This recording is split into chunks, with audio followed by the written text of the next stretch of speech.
और तुम लोग इसको कौन सी कहते हैं?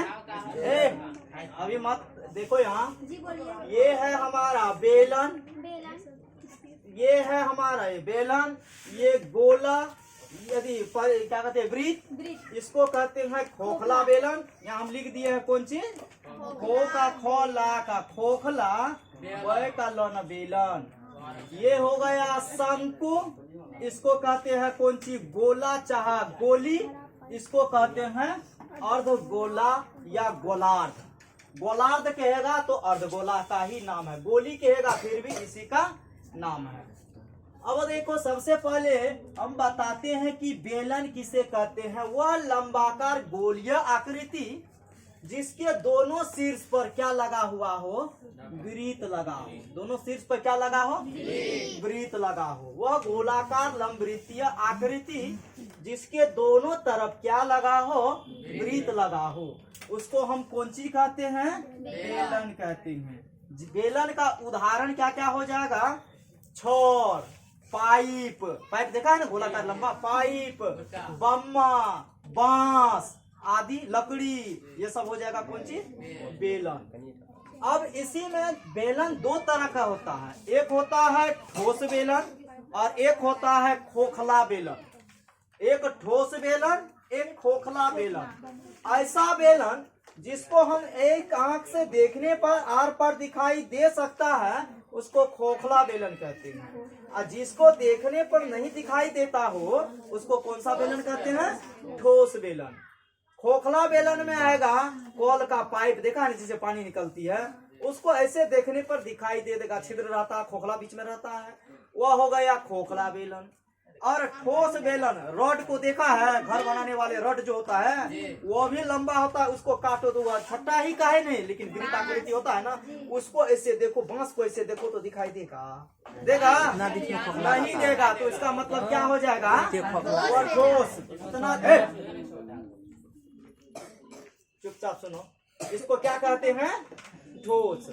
इसको क्या कहते हैं? खोखला। बेलन सीधा हो या लेटे हुए हो, बात क्या होगी? बराबर होगी। अब हम आते हैं बेलन का सबसे पहले आयतन का। प्रूव्ड नहीं कर रहे हैं, दूसरे बार जैसे बताएंगे तो हम प्रूव्ड भी करने के लिए बता देंगे कैसे प्रूव्ड किया जाता है। बेलन का आयतन सिर्फ अभी याद रखो, पाई आर स्क्वायर। ये हमारा, ये सीधे देख रहे हो, ये हमारा क्या कहलाता है? एच। एच का मतलब होता है ऊंचाई। एच मीन्स तिर्जिया यहाँ होती है। तिर्जिया मतलब क्या होती है? तिर्जिया।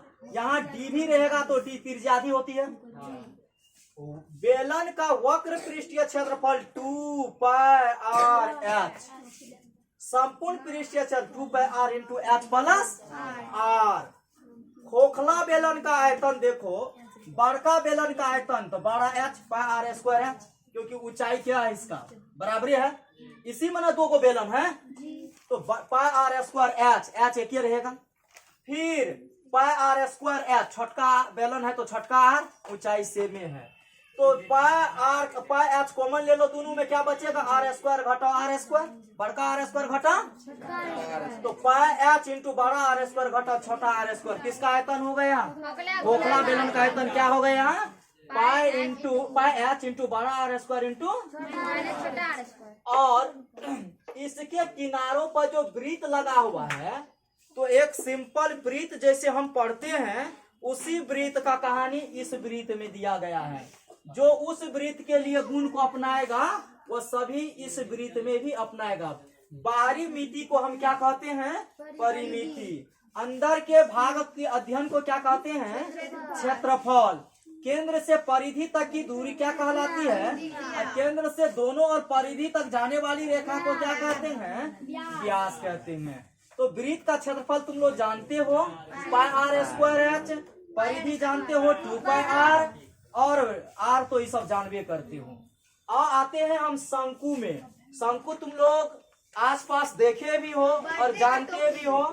अभी शंकु किसको कहते हैं? वह त्रिकोणीय आकृति, वह त्रिकोणीय आकृति जिसके क्या कहते हैं? आधार में वृत्त लगा हो, जिसके आधार, वह त्रिकोणीय आकृति जिसके आधार कैसा हो, वृत्ताकार हो, जैसा कि गेहूं का ढेरी, धानों का ढेरी मतलब अन्न का ढेरी, जोकर का टोपी, आइसक्रीम खाने वाला जो होता है वह, ये सब किसका उदाहरण कहलाएगा, शंकु का। इतना जोर से मत बोलो, क्या कहलाएगा, शंकु का। त्रिज्या को हम आर से, शंकु में एक नया चीज जानने के लिए मिलता है, यह तो जानबे करते हो केंद्र से परिधि तक की दूरी को त्रिज्या कहते हैं, सीधी ऊंचाई को एच कहते हैं, एल किसको कहते हैं, तिर्यक ऊंचाई को क्या कहते हैं, एल कहते हैं। तिर्यक ऊंचाई को क्या कहते हैं, देखो यहाँ से यहाँ तक तिरछी है कि सीधी है, इसी तिर्यक ऊंचाई और तिरछी ऊंचाई एक ही कहा जाता है।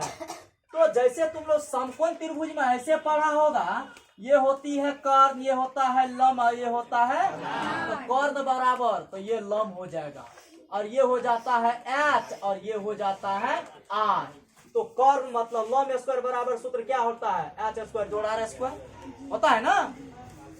उसी प्रकार से यहाँ देखो लंब बराबर सूत्र क्या हो जाएगा, एल बराबर तिरछी ऊंचाई का सूत्र क्या होगा, एच स्क्वायर जोड़ आर स्क्वायर। 100 बार बोले अधिक मत बुझो, समझ गया। अभी तुरंत पूछेंगे ना, एल बराबर सूत्र क्या होता है, एच स्क्वायर जोड़ आर स्क्वायर। एल तभी निकलेगा जब आर का मान और एच का मान दिल रहेगा, तो ये जाकर के किसका मान निकलेगा, एल का। एच बराबर एल और आर का मान दिया रहेगा, एल स्क्वायर घटा आर का एल स्क्वायर घटा एच स्क्वायर, समझ गया। अब इसका आयतन बेलन का आयतन पाई आर स्क्वायर है, लेकिन इसमें शंकु हो जाएगा तो क्या लग जाएगा, 1/3 पाई आर स्क्वायर एच। ये से क्या हो गया, संपूर्ण वक्र। ये से क्या कहलाएगा, पाई आर एल संपूर्ण हो गया, pi r into l plus r. अब होता है गोला। गोला को हम गोली भी कहते हैं, गोला को क्या कहते हैं, गोली भी कहते हैं। ये गोला का चित्र और यह आकृति उदाहरण कहलाएगा गेंद, गोली, है ना। ये सब गोला का, अर्धगोला का कटोरा, अर्धचांद, ये सब हमारा अर्धगोला का होता है।